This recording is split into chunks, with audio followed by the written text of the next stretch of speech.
Hey everyone, and welcome. I'm thrilled to be live today with Warren Munitz, founder of Integrative Coaching, where deep inner work meets real world results.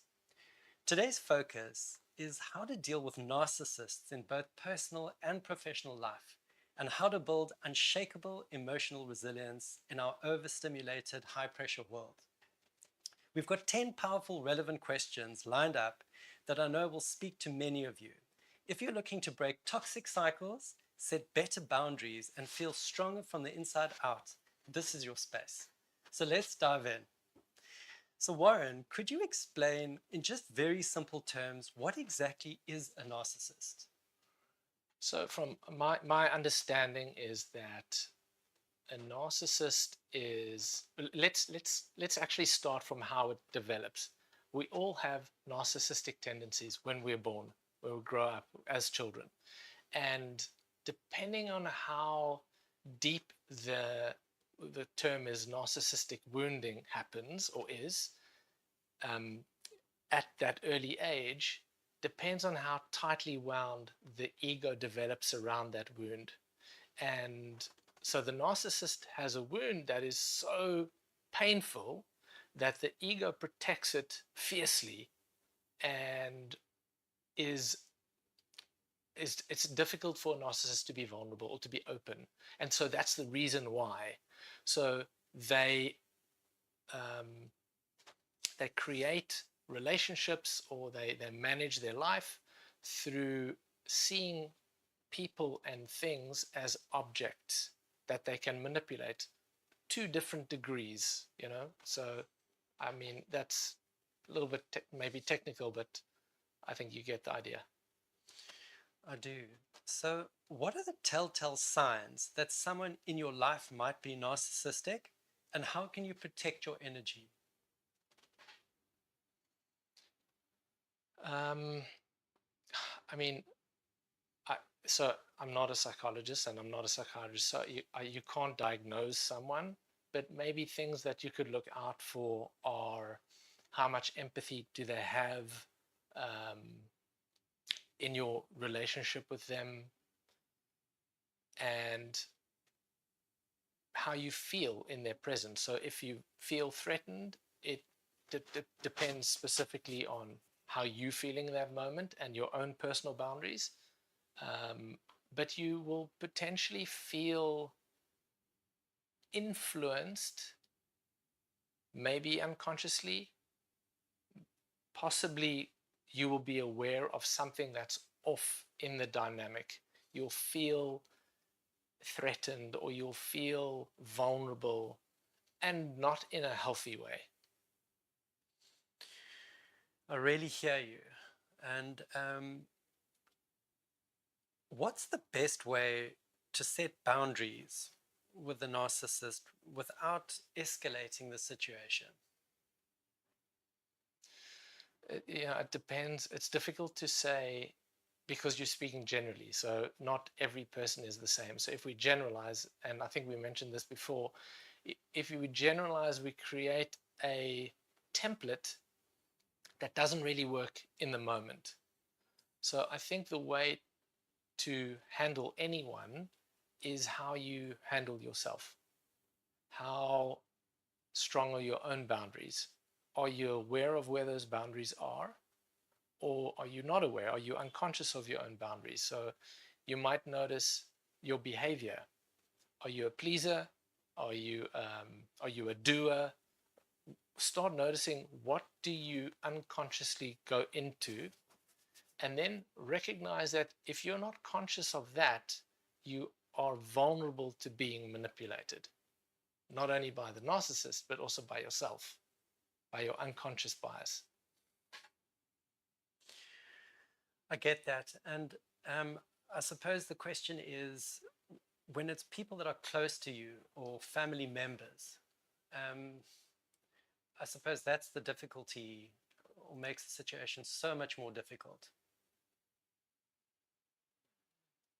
Yeah, obviously, you have a very personal relationship with someone who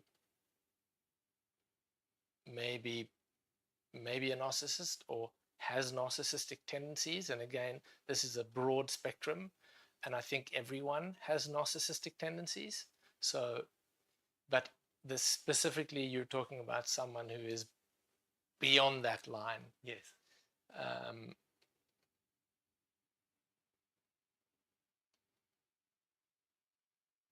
It's difficult to be vulnerable with those people. I would be cautious of how open you are. I would err on the side of being guarded and being more present to your own boundaries, and just take care of yourself and maybe lower your expectation in the dynamic. The challenge is that the question is, I think, that is it possible that narcissism can you evolve from narcissism? And that my perspective is it is possible, but it requires a massive amount of inner work. And unless the person is 100% committed, then it's very challenging, because the wounding is so deep and it's so difficult to get to that part of the psyche where you're actually dealing with what's happening at that level.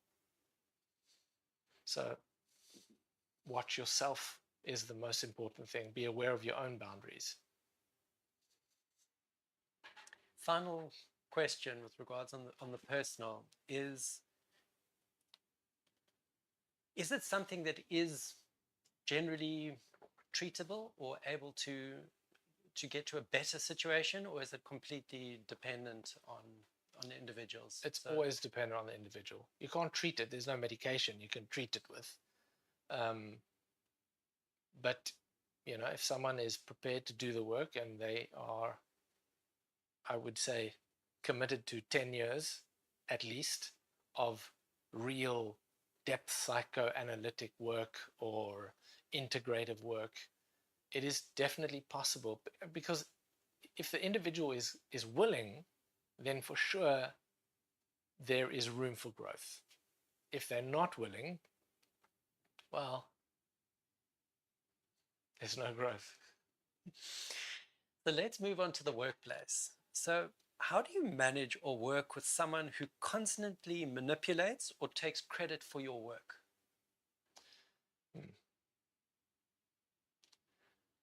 I think it's important to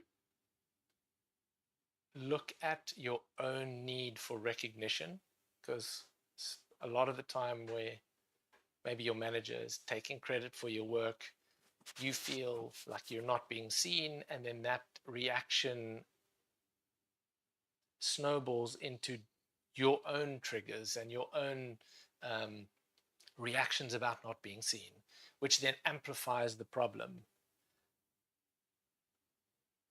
I think authenticity is important.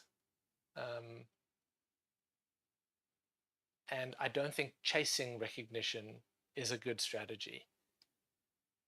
I think there will be times that you can work on just being authentic and work on showing up in that moment, and those opportunities will present themselves to you, where the people that need to see you, they'll see you. I don't think that the narcissist has this blanket ability to blind everyone to your talent. But unless you truly believe in your talent, you might actually believe in the narcissists taking credit for your work as a threat to your own self-esteem, and as a belief that you never get recognized, which might put you into a spin of chasing, looking for validation. And that's not you being authentic. So I think authenticity is crucial. So let's go a little bit deeper. So how does unresolved trauma attract toxic dynamics, and how can someone break that cycle? That's a great question. How does trauma attract toxic dynamics? Yeah. So wherever you have unresolved issues, think of this like, simplistically, like you have a fence around you, and if there's a hole in the fence or if there's a gate, someone can come in, and if the gates are open, someone can come in easily. But what if you don't know that you have these gates that are open? Then people walk through the gate, and because maybe there's no fence there. So they walk in and they're standing on your property, and you then get upset that they're standing on your property, but there was no demarcation that where your property ended and someone else began. Does it clarify that for you? It certainly does. So all aspects of trauma or unresolved stuff needs to be addressed so that it's brought into awareness, because most of it, if not all of it, is unconscious. So you're not aware of it. So you need to become aware of it. But how do you become aware of something you're not conscious of? You can see that in your own projection. So when you get triggered, when you feel threatened, all these experiences, when you experience an emotional reaction, that's the opportunity to self-reflect on where the fence isn't built or where something is unconscious. So one more question on the personal side. If one is the victim of a narcissist, or can you heal from narcissistic abuse without cutting ties completely, especially if the person is family or a close relationship? Again, it depends. You're speaking generally, so it's difficult to say. Depends on how abusive the person is, because maybe it's not possible. But if it's not that abusive, and if that person is close, then it's just learning how to heal yourself. And again, that would be through therapy or coaching or other type of inner work, where you learn how to understand who you are at a very deep level. So I'd like to move on to building emotional resilience. And my first question is, why do so many high achievers feel emotionally exhausted even when life looks successful on paper? To the outside, you mean? Yes. Yeah. Well, because you don't know what's happening inside. People can be financially successful and be completely miserable. So I won't go into that other subject, but people hurt themselves, and you think, wow, why did that person hurt themselves? They've got everything going for them. Because so many of us are so concerned about what other people think of our lives and what our lives look like to other people, that we then try and make our lives look like something special or something fancy or something that other people will like, instead of really checking in with who we are and trying to get a sense of, well, what makes you happy? Where are you? Are you living your truth? Are you being authentic to yourself? Are you showing up in that truth? Or are you acting in order to get approval, in order to get the response, or in order to get love and affection? I think I went off the subject there. What did you ask me? Just to really, if one is a high achiever, it's really how not to feel so exhausted.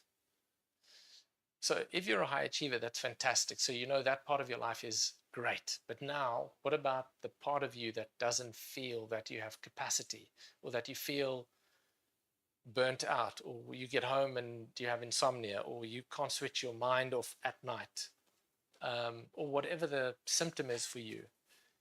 You have to build a relationship with yourself like you build a relationship with any person, except more intimately, because you need to build this relationship with a part of yourself that you assume you know well. And the assumption causes that bias that you miss all the unconscious content.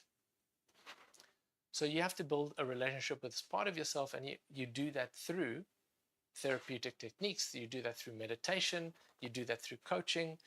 There are many versions of ways of becoming conscious, but you have to learn self-awareness.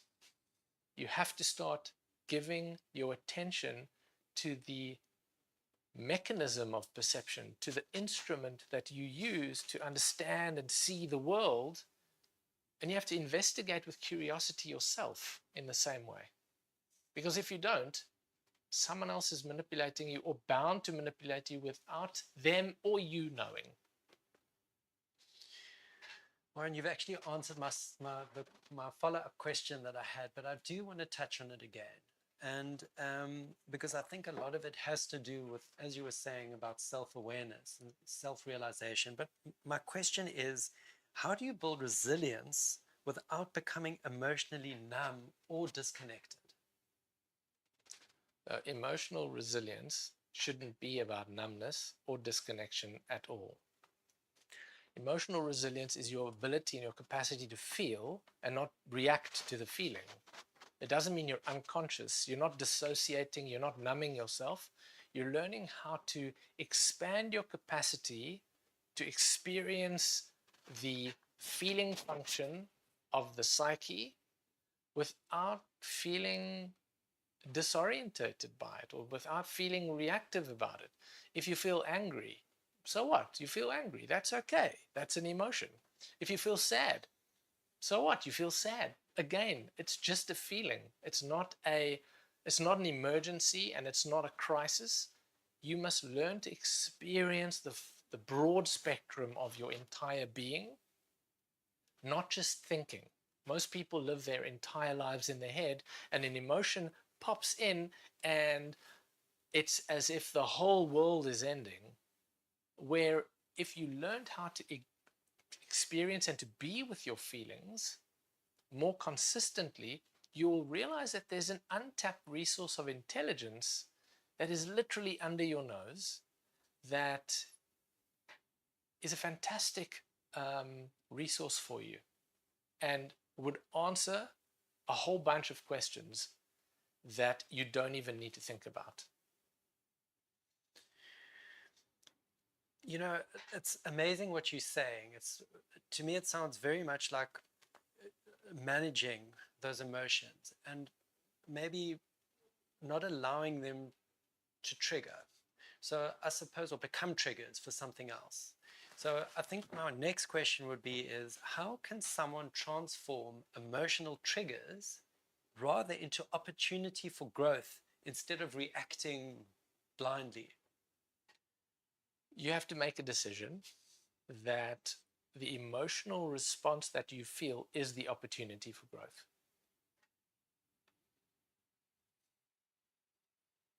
That's it.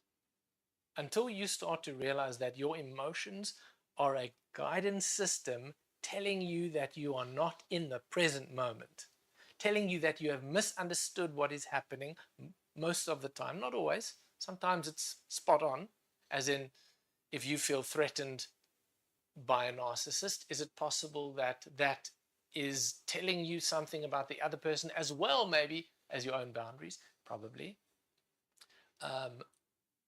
There's also the instinctive response. If you are in physical danger, it can also be an emotion. We're specifically talking about general day-to-day stuff where you are physically not in any danger, right? Yes. Okay.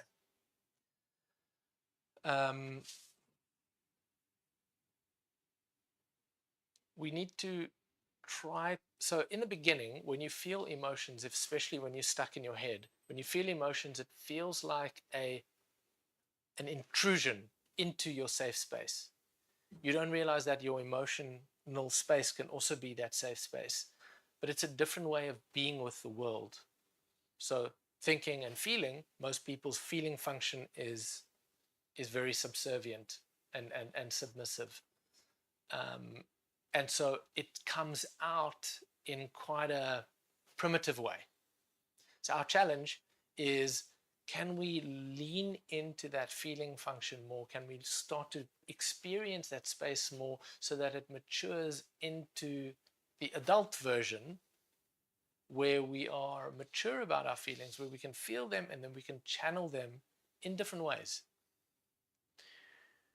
It's so interesting what you say, and it's given me a lot to think about. For example, the difference between being in physical danger and being in emotional danger. I think it might be safe to say at times maybe the brain doesn't really differentiate between the two. So we could have quite a strong emotion, even though it's an emotional issue as opposed to a physical. Absolutely. But yet the reaction is the same. The same. Yes, 100%. So if that is the case, what are some daily practices that can help regulate the nervous system to stay centered, when this chaos happens?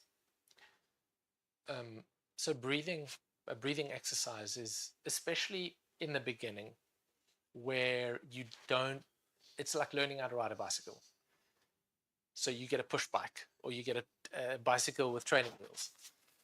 So the thing about this type of practice is that it doesn't work in the moment if you've never practiced it before. So if you are in a state where you're triggered, and now I'm trying to teach you this breathing exercise, you probably will hyperventilate it, won't end up being well, right? So I need to get you into a safe space. I need to get you a little bit actually distracted from the trigger. But if you had to practice a breathing exercise like, either 4 in, 6 out, or 4, 4, 4, 4, where you hold the breath for the same, and you on the exhale and the inhale. So you breathe in, hold, breathe out, hold, breathe in, hold, breathe out, hold. And you do that daily for 5 to 10 minutes. That will start training your nervous system. So you actually start to expand your capacity to feel and to drop into that calm space. So that when the time comes when you're feeling stressed, well, now it's not like you have never ridden a bicycle before. You can remember the practice, you can go to it, you can move your attention away, maybe come to your breath, start to notice how you're breathing, start to notice where there's tension in your body. And as you do that, you're expanding your self-awareness. That self-awareness, that's breathing, is a self-awareness practice. But that self-awareness then, as an exercise that you do daily, you might notice probably in a week or two already the difference in how you react to people and events. I mean, I think that's fantastic. I mean, to me, it almost sounds like you're replacing a trigger that doesn't serve you with actually a trigger of breathing that can replace that and actually put you into a better place. Would you say that could be another way of looking at it? So if I'm understanding you correctly, you're saying that in moments of stress, if you remind yourself, yes. The thing is that self-awareness is never unconscious. So if it's a trigger, it's probably unconscious. If you've now taught yourself to move into this place, it might be easier for you, but if you don't do it consciously, it probably won't happen.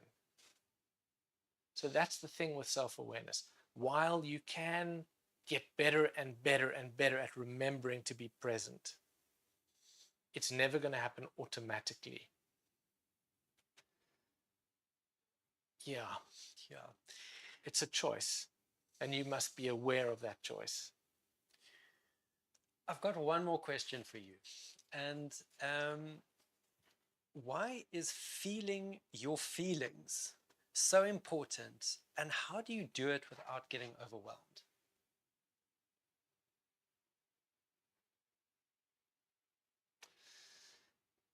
A good way of starting, because you want to swim the English Channel, is to actually first learn how to swim. And learning how to swim, sometimes you need a teacher, most of the time. And then it's how do you deal with the currents and how do you deal with the temperature, and it's a long swim, and so there's a lot of training involved. And to I don't want to say marginalize, but to simplify it into going, all you need to do are these breathing exercises. is to diminish the depth and intelligence and power of your unconscious and your feeling function. I'm using that term just for simplicity's sake. It's like any martial arts training. It's like any type of skills training. It takes years to develop a capacity where you've mastered it. But even going for a few lessons, it would give you some type of skill if you practiced it over and over, and it is a skill. Just like walking is a skill, just like talking is a skill. And the more you practice it, the better you get. Warren, thanks for your honesty and clarity today. These are not easy topics, but you've given us practical tools and a deeper understanding to handle life's tougher moments with more grace. And if you found value in today's session, visit integrativecoaching.co.za to explore how you can work with Warren one-on-one. We'll also be posting short clips from today's live in the coming weeks. Follow along on your favorite platforms for insights you can apply right away. Until next time, stay strong, stay away. Cheers, guys.